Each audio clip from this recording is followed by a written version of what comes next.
The sleek, silver hull of the human ship breaks through the atmosphere of Zarnis, descending toward a world that seems too perfect to be real. Towering crystalline structures rise against the backdrop of impossibly green valleys, and vast flowing rivers shimmer under the light of twin suns.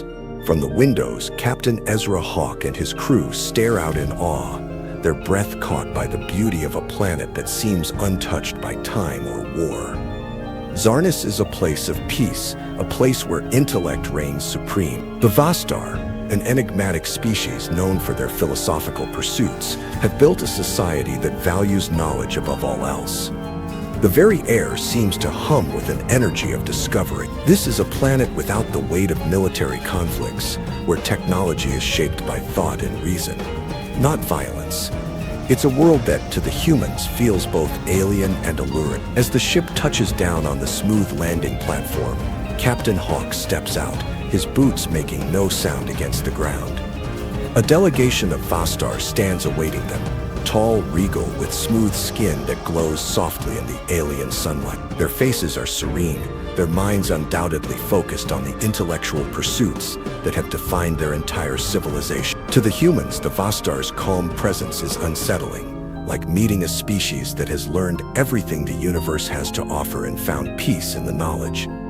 But as Hawk looks into their eyes, he knows this moment is more than just a peaceful greeting. This is the beginning of a delicate negotiation, one where everything he understands about strength and survival might be turned upside down. Captain Ezra Hawk stands at the front of his team, hands clasped behind his back as the Vastar leader approaches. His expression is calm, but his eyes betray the tension inside. As a military leader, he has fought countless battles and led men into impossible situations. Yet here on Zarnis, his skills feel irrelevant. He is not here to command, but to negotiate. The mission ahead is simple: secure an alliance with the Vastar, a species whose vast intellect is said to rival any in the galaxy. But for Hawk, this is an uncomfortable position. He is used to working with weapons, not words. His mind is wired for tactics, not diplomacy. He glances to his left, where his trusted lieutenant stands beside him, offering a quiet nod of reassurance. Yet even her presence cannot calm the unease that gnaws at him. How can he convince a species that has never known war to trust humanity? A species that has fought for every inch of its existence, for the very right to stand on this planet. I may be a soldier, Hawk murmurs under his breath, but I'm no diplomat. The weight of his responsibility presses down on him as the Vastar delegation steps closer, their eyes full of curiosity and perhaps skepticism. Rasha Vale stands apart from the others, her posture poised, her face a mask of intellectual calm. She is the translator, the bridge between the human delegation and the Vastar. Her eyes, deep and unreadable, study the humans with the precision of a scholar, taking in every word, every movement. She is not just a linguist. She is a philosopher, a being whose thoughts are always focused on the abstract, the deeper meanings of existence. She watches Captain Hawk carefully as he approaches her, trying to find common ground, to connect in some way. But Rasha Vale is a puzzle. To her, the concepts of warrior and honor are as foreign as a distant star. Her people have never fought battles. Their existence has been one of intellectual exploration, not physical conquest. The idea of a knight, a being driven by a code of duty and honor, is an enigma to her. The concept of a knight, a warrior bound by a moral code. Rasha Vale asks, her voice soft yet probing. You speak of these beings as though they are fundamental to your survival. Hawk pauses, his brow furrowing. How do you explain something so ingrained in human history to a species that has never known war? He opens his mouth to respond, but the words seem inadequate. We don't have knights, she continues, a hint of curiosity in her voice. We have scholars, thinker. Why would one need a code when the pursuit of knowledge is enough? The humans exchange uneasy glances. They had not anticipated this. Rasha Vale's confusion only deepens the divide between their cultures. The room is tense as the humans attempt to explain the concept of a knight to the Vas. Captain Hawk's voice is firm, but patient as he begins to elaborate. A knight is not just a warrior, Hawk says, his voice carrying the weight of history. A knight is someone who defends not just the physical world, but the ideals of honor, duty, and loyalty. A knight fights not for himself but for others, for something greater. He gestures to his team, his eyes locking with Rashavel's, trying to convey the depth of what it means to be a knight. It is a commitment, a way of life. Rashavel listens carefully, her expression unreadable. She looks at her colleagues, then back at Hawk. But if these knights are so bound by their code, she asks, how do they think? How do they create? A mind that is so bound to a single duty may lose the capacity to innovate. A knight is confined. The humans are taken aback by the question. They hadn't considered that the very concept of honor could seem like a limitation to the Vostar. A murmur ripples through the group as Hawk wrestles with the idea. To the Vostar, ideas of duty and loyalty are alien, impractical notions that constrain potential. To the humans, these ideals are the foundation of their civilization. The rift between them widens, and it is clear, understanding each other may be more difficult than anyone imagined. The day stretches on, and with each passing hour, the humans grow more frustrated. Their attempts to explain honor and duty are met with polite confusion, even amusement. The Vostar, led by Rashavel, seem to dismiss the human perspective as an archaic remnant of a violent past. Captain Hawk feels the weight of the mission bearing down on him. He was chosen for his tactical mind, for his experience in the field. But this is uncharted territory. How does one negotiate with a species that sees the very core of humanity's identity as a flaw? The concepts we hold dear, honor, duty, sacrifice, they are foreign to you, Hawk admits, his voice raw with frustration. But they've carried us through every battle. They define who we are. Rashavel watches him, her expression distant, almost sympathetic. Perhaps, she says softly, it is the necessity of survival that shapes these ideals. You fight for your lives because you must. But on Zarnis we do not fight. We seek to understand. Hawk clenches his fists at his side, his military training urging him to stand firm, to press forward. But something in Rashavel's tone causes him to pause. She is not dismissing them. She is simply different. The tension in the room is palpable. And as the humans and Vostar continue to grapple with their differences, a single thought lingers in Hawk's mind. How can they bridge this divide when they are so fundamentally opposed in the way they view the universe? The alliance they seek may be more fragile than they realize. The ship descends into the tranquil atmosphere of Zarnis, a planet where towering spires of crystalline architecture gleam under a sun unlike any other. The air is thick with the scent of strange flowers, and the planet's silence speaks volumes of the Vostar's advanced, peaceful existence. As the humans step out onto the polished surface of the landing pad, their boots make soft echoes in the vast emptiness. Captain Ezra Hawk, a man accustomed to the weight of military commands, surveys the serene beauty, his thoughts a jumble of uncertainty and pride. This world, with its eerie calm, is far from the battlefields he knows. Commander, we're ready. A voice snaps him from his thought. Ezra turns to face his crew, their eyes filled with equal parts awe and hesitation. They are diplomats now, not soldiers. A stark shift. Rashavel, the Vostar linguist, approaches with graceful steps. Her gaze, cool and piercing, studies them as if they are specimens in a lab. A slight nod of greeting is exchanged, but no words are spoken yet. Her silence feels heavy, deliberate. With an air of diplomacy, Ezra speaks. We're here to build an alliance, to share knowledge, to ensure mutual survival. The translator, whose voice has a calming yet unnerving quality, speaks in precise tones, relaying Ezra's words to the Vostar representative. The greeting is met with polite nods, but then Ezra, feeling the need to connect, steps forward and says, "We are warriors, knights bound by honor. Our purpose goes beyond the battlefield." At this, the Vostar pause, their expressions unreadable. The translator tilts her head. "Knight? A word we do not possess. You speak of physical conflict." Ezra's brow furrows. "No, honor, duty, sacrifice," he explains. But the Vostar only exchange puzzled looks. The first barrier has been raised. The foundation of human identity, the core of their very essence, is incomprehensible to these beings, and the tension begins. Hours pass in an effort to explain the concept of the knight to the Vostar. Ezra, standing at the front of a large meeting room, surrounded by marble pillars and holographic displays of impossible art, grows more frustrated with every attempt. He gestures to his crew to the artifacts of human history displayed on the table, trying to illustrate what it means to serve something greater than oneself. A knight, Ezra repeats, voice rising slightly, is someone who stands in the face of danger to protect the helpless, someone who would lay down their life without question. The Vostar remain unmoved, their calm faces betraying no emotion. Rashavel listens carefully but offers only confusion in her gaze. Such acts of self-destruction seem inefficient. Why sacrifice life for something so abstract? Ezra's jaw tightened. He has spent a lifetime in military service, a lifetime where every decision, every action, was a matter of life and death. To him, sacrifice and honor are non-negotiable. Because sometimes the price of peace is paid with blood, he mutters under his breath. As the room grows thick with an uncomfortable silence, the Vostars seem almost perplexed by the very notion. They cannot understand a world driven by the primal instincts of protection and self-sacrifice. To them, intellect reigns supreme, and the very core of humanity, the spirit that pushes them to do the impossible for a greater good, seems like an alien, unnecessary flaw.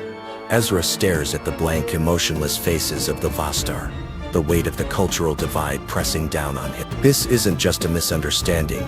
This is a profound gap in the way they perceive the universe. And as each failed attempt adds to the tension, Ezra's doubt grows. Can this mission succeed when the foundations of the two species are so fundamentally different? In the shadows of the city, away from the sterile elegance of Zarnis's main chambers, a different kind of conversation takes place. A group of dissidents, intellectuals whose minds have been swayed by human ideals, gather in secret. They whisper about strength, about power, and about the human warrior spirit.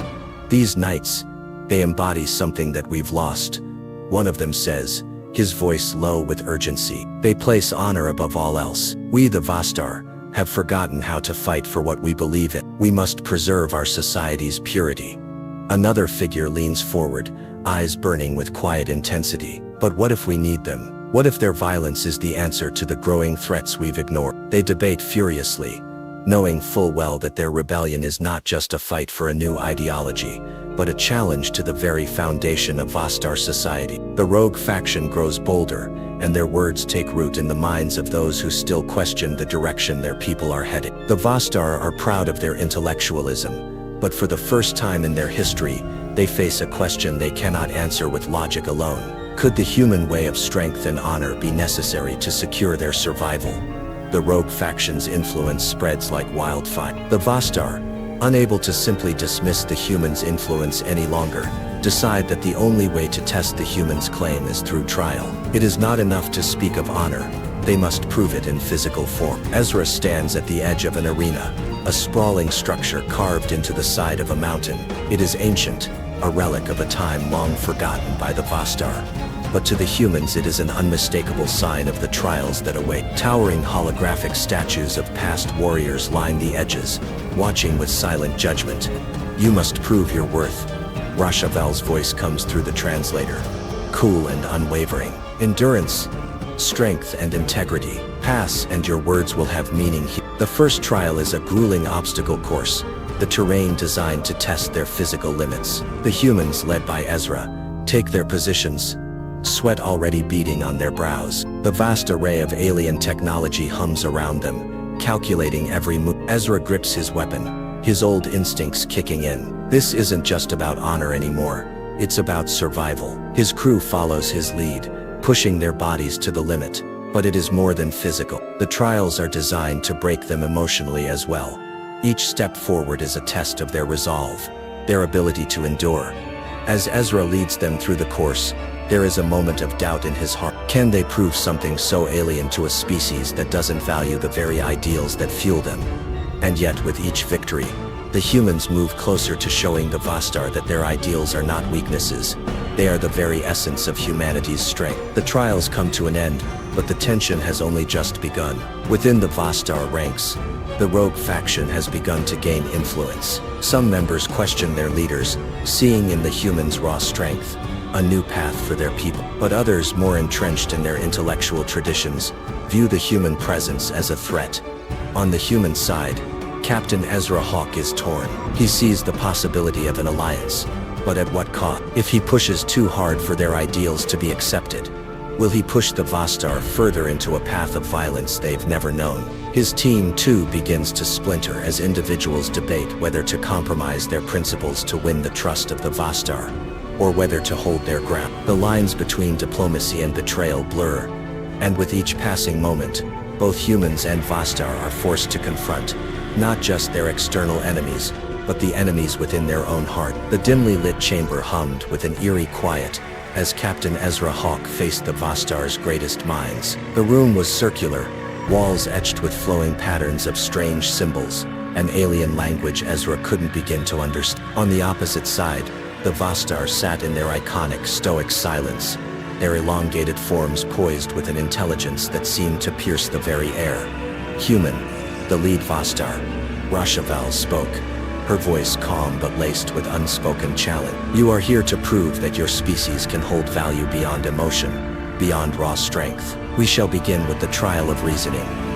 Ezra straightened, his eyes narrowing, his fingers curling into fists at his side. He had trained for combat, for tactics, for leadership, but this was different. This was a battle of intellect, something the Vostar were known for excelling in. The Vostar began, their language unfurling in rapid fire, complex scenarios, philosophical puzzles and theoretical conundrums, each more perplexing than the last. Ezra felt the weight of the questions crushing him, the pressure mounting with every passing second. But this was where humanity thrived: adaptation, flexibility. Ezra had learned to think on his feet, to use his experience to twist the odds in his favor. As the questions flew, he didn't just rely on raw intellect. He relied on the unpredictability of human nature, the ability to reason under pressure, to approach problems from unexpected angles. You ask me to calculate the cost of peace, Ezra said, his voice steady despite the tension building in his chest. But peace comes with a price that cannot be measured by logic alone.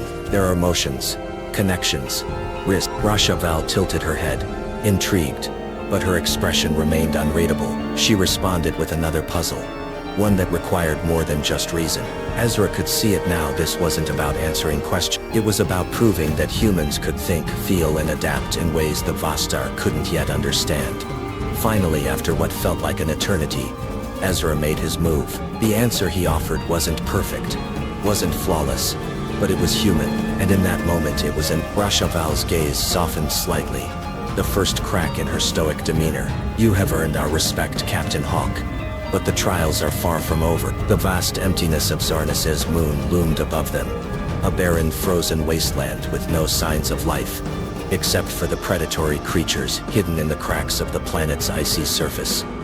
Welcome to your next trial. Rashaval's voice echoed over the comms, cold and emotionless. You are on your own here. Survive. The clock is ticking. The human team, battered from the intellectual battle, now stood in the middle of this inhospitable land. The temperature was far below freezing, and the wind howled like the call of some long-forgotten beast. No weapons, no technology, just raw human determination. Ezra scanned the bleak landscape, taking in the stark reality of their situation. His breath came out in sharp, visible bursts in the frigid air. But his mind was clear. This was survival, something humans had done for millennia. Keep your wits about you, he ordered, his voice gruff but confident. We don't know what's out there, but we can make it through if we stick together. For hours they trekked across the icy plains, battling the freezing winds, rationing every drop of water, every scrap of food. They found shelter in the remnants of some ancient alien structure, its walls long decayed, but enough to shield them from the worst of the elements. But as night fell, the true test began. From the shadows, monstrous creatures emerged, predators, larger than anything humanity had seen before. Their eyes glowed with hunger, and their teeth were like rows of jagged knives. The team fought back with everything they had, using their environment to their advantage. Traps, makeshift weapons, and above all, teamwork. Ezra had seen battle before, but this was different. This wasn't war, this was survival. It took everything they had to hold their ground, but they did it. The creatures retreated, and the humans remained standing, wounded, exhausted, but alive. It was a test of their physical and mental endurance, and they had passed. Ezra looked out over the frozen wasteland, the stars above cold and distant. He felt something stir within him, a pride, a deep understanding of what it meant to be human. Against all odds, they had survived. "We've shown them," he murmured, to no one in particular. "We've shown them what we're capable of." The final trial was unlike anything Ezra had expected. The room was dim, almost ceremonial in its presentation. Rashavel stood at the center holding something in her hands, a delicate crystalline object, its glow faint but beautiful. "Captain Hawk," she said, her tone now slightly more somber, "you face the ultimate test. You must choose. Sacrifice something dear to you, or protect your comrade at the cost of your mission." Ezra's heart raced. This was no longer about survival. This was about honor, duty, the very ideals that had brought them here, and the ideals that the Vostar could not understand. Before him stood Rashavel, an alien, yes, but one he had come to respect, and behind her the faint outline of his fellow diplomats, each carrying their own burdens, their own fears. He could feel the weight of the decision pressing down on him. The mission, his crew, the very fabric of what it meant to be human, all of it was on the line. With a heavy heart, Ezra made his choice. He stepped forward, hands shaking as he accepted the crystalline object from Rashavel's hand. "I choose sacrifice," he said, his voice clear, despite the turmoil inside, "for the greater good."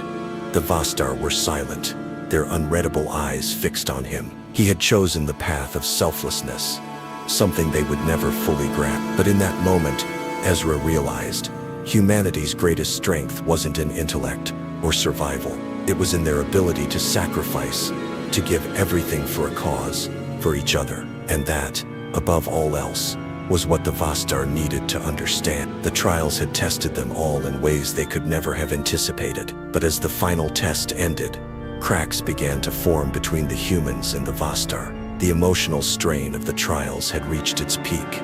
Ezra and Rashavel found themselves at odds. She could not comprehend the human need for sacrifice, for the weight of duty. Ezra, in turn, felt the coldness of her logic, the distance between their worlds widening. "I don't understand," Rashavel said, her voice tinged with frustration. "Why do you value sacrifice over logic, over reason?"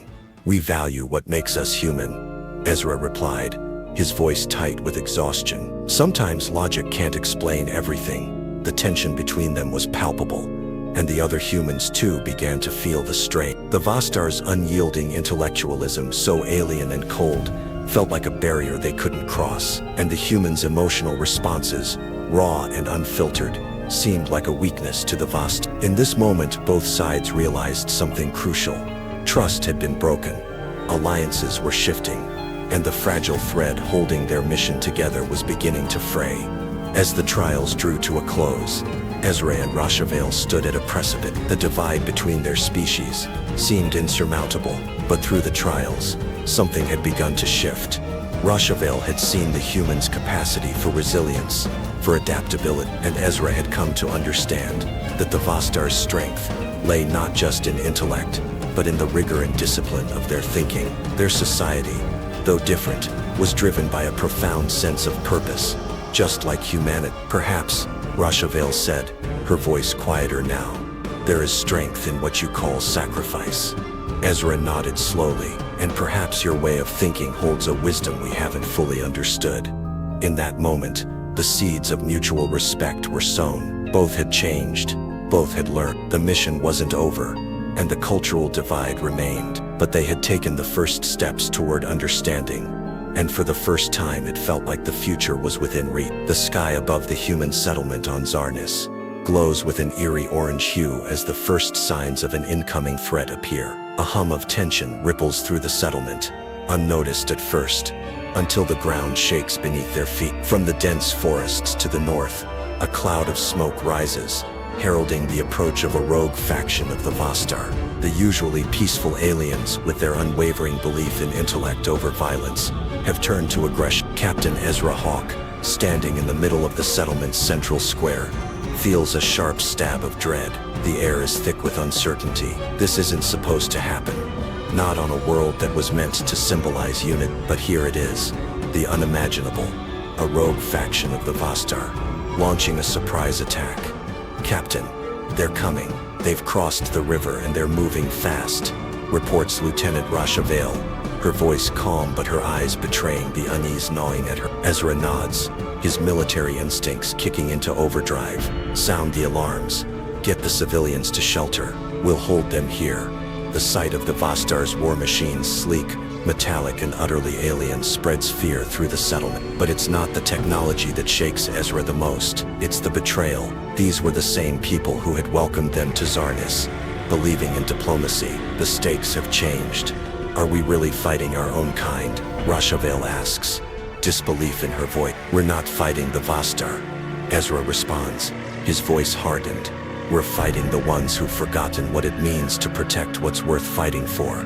The clash erupts like a storm, blinding light, the roar of weapons, the sharp cry of human defiance. Ezra leads a small team of his crew, now soldiers, standing their ground against overwhelming odds. The Vostar's assault is brutal, but they don't understand the will of humanity. They can't fathom the idea of defending something not just out of survival, but out of sheer will, out of honor. "Stay sharp.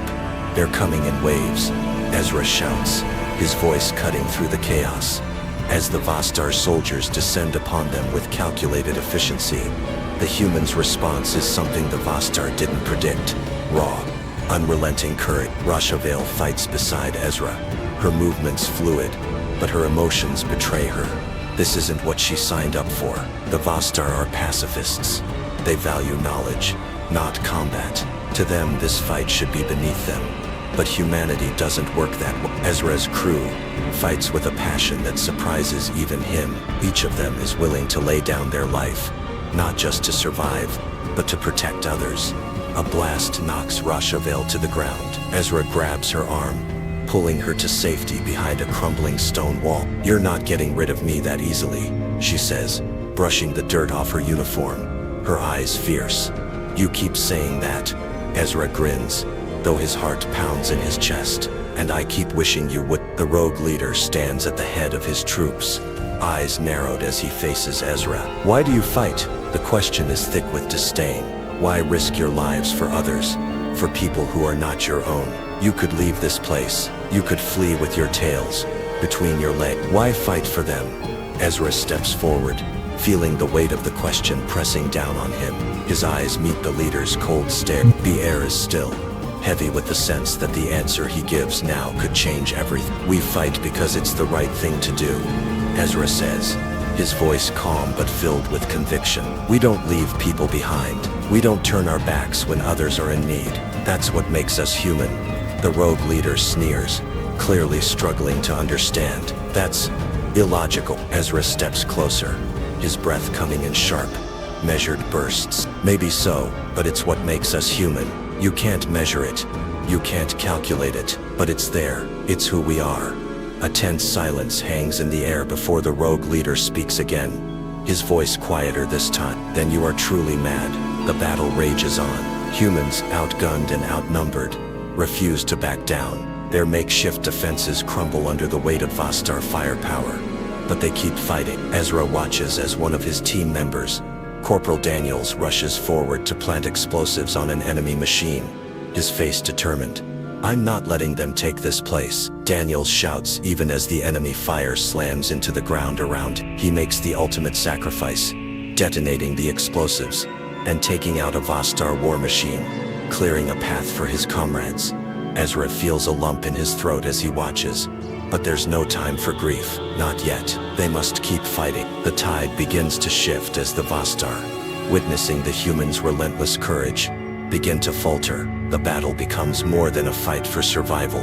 It becomes a testament to human defiance. The rogue faction, caught off guard by the humans' bravery and sacrifice, hesitates, unsure of how to respond to a species willing to fight with their hearts as well as their hands. In the end, Ezra and his team win against the odds, against logic, against everything the Vostar thought they knew about humanity. They stand victorious, bloodied but unbowed, their spirits unbroken.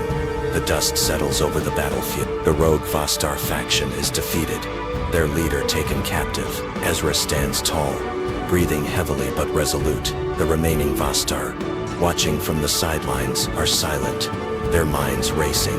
It is Rashavel who speaks first. You don't understand, do you? You don't understand what we just did. The Vostar leader, now humbled, looks to Ezra. You fought for something more than survival. You fought for honor, for those you love, even when it cost you. Ezra nods, his expression unreadable. Yes, that's what makes us who we are. The Vostar leader, his pride shaken, looks toward the horizon. Maybe there's more to humanity than we understood. Perhaps we've underestimated you. Ezra turns, ready to face whatever comes next. Underestimate us again, and it will be your last mistake. The camera pulls back as the first signs of peace begin to settle over the battlefield. The Vostar are no longer merely cold observers of human resilience. They are beginning to understand, and with that understanding comes a new kind of respect. The Vostar's council chamber stands like a cathedral of intellect, its walls glistening with the glow of thousands of years of knowledge. The room hums with the faint vibrations of processing units, but inside, an eerie silence across the table.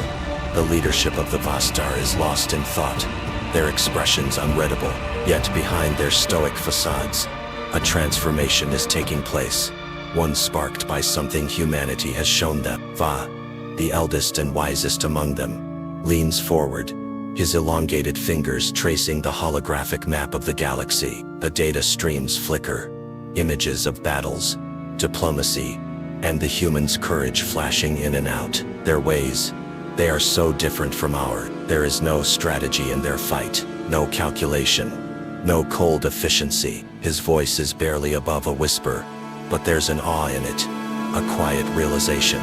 Yalkar, the youngest, watches him closely, but there's something undeniable about them. They fight, not because they must, but because they believe. They protect each other, even at the cost of their own lives, a trait we've never fully understood.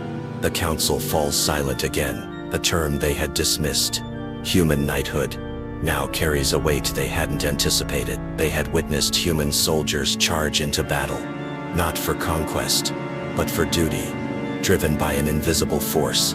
A term is born from this revelation. Valham, Va, pronounces slowly, savoring the new word. It rolls off his tongue with a newfound reverence. The one who protects with unwavering resolve. Yalkar nods, her eyes wide with respect. It is more than a duty. It is a calling, an essence of being. The council murmurs in agreement, the weight of this discovery sinking. The Vostar have always been defined by intellect, but they now understand that humanity's strength lies in their soul, a force that cannot be measured or calculated, but felt in every action, every sacrifice. This is the moment the Vostar realize they have been irrevocably changed. The tension that once defined the humans' place in Vostar territory begins to dissolve. After the successful completion of their diplomatic mission, both species stand on the precipice of something greater. The atmosphere in the vast meeting hall is no longer one of cold weariness, but of cautious hope. Ezra Hawk, the human diplomat, who had borne the brunt of the negotiations, stands before the Vostar Council, his face a mask of determination and fatigue. But the gaze of the council upon him has changed. No longer do they see him simply as a representative of a fledgling race.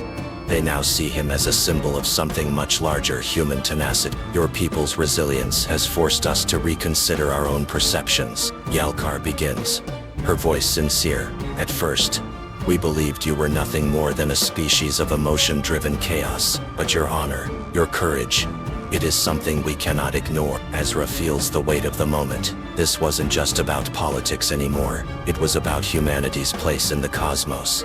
We are different, Ezra replies, but we share a common desire to protect what matters. It's that very difference that makes us strong. Our honor is our guide, not just a concept, but a way of life. Va, who had once dismissed human ideals, now leans forward, his face soft with understanding. Perhaps, in the end, it is not our intellect or your strength that will define us, but our ability to learn from one another. The silence that follows is heavy, full of unspoken recognition. The Vostar, known for their superior intellect, have come to realize that there is more to strength than knowledge. They understand now that humanity's ideals, rooted in honor, sacrifice, and the will to protect, are not weaknesses but assets. In that moment, an alliance is not just formed in politics.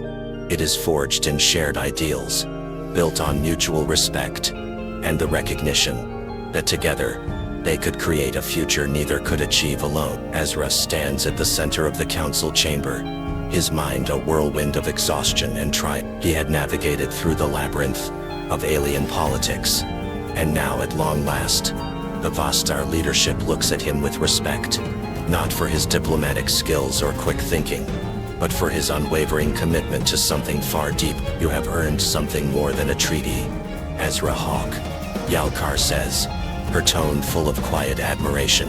You have earned a place among us, not through force, but through the strength of your ideals. Ezra's eyes meet hers, the weight of her words settling into him. This wasn't about winning a negotiation or surviving a battle. It was about proving the worth of humanity's ideals in a galaxy that had once dismissed them as naive. I didn't come here to earn respect, Ezra says, his voice steady. I came here to show that the human spirit is stronger than anything you can calculate or predict. It's the heart of our species, and it cannot be broken. The room falls into a deep silence, and for the first time the Vostar do not look at him as a mere diplomat. They see him as the embodiment of everything that makes humanity unique. The ability to rise, to adapt, to persevere when all seems lost. In that moment, Ezra knows that the respect of the Vostar means more than any treaty or alliance. It is a recognition of the heart of humanity, the heart he has fought so hard to protect. The mission has ended, the talks are over, but as Ezra watches the stars flicker through the observation windows, he understands that this is only the beginning. The Vostar, who had once viewed humanity with skepticism, now see them with admiration. What the Vostar have discovered is something they never anticipated: the power of the human spirit. We did not expect this, Bar admits, his voice reverberating with humility. In all our years of study, we have never encountered a species like yours. You fight not out of necessity, but because you believe in something. You fight for each other, even when there is no hope.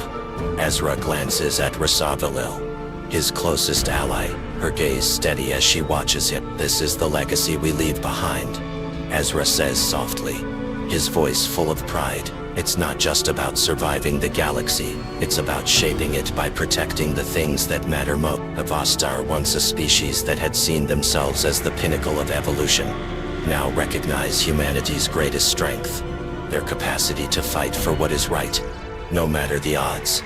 As the council begins to disperse, the message is clear: humanity is no longer just a fledgling species. They are a force to be reckoned with, and their legacy will echo across the galaxy, a testament to the strength of their spirit.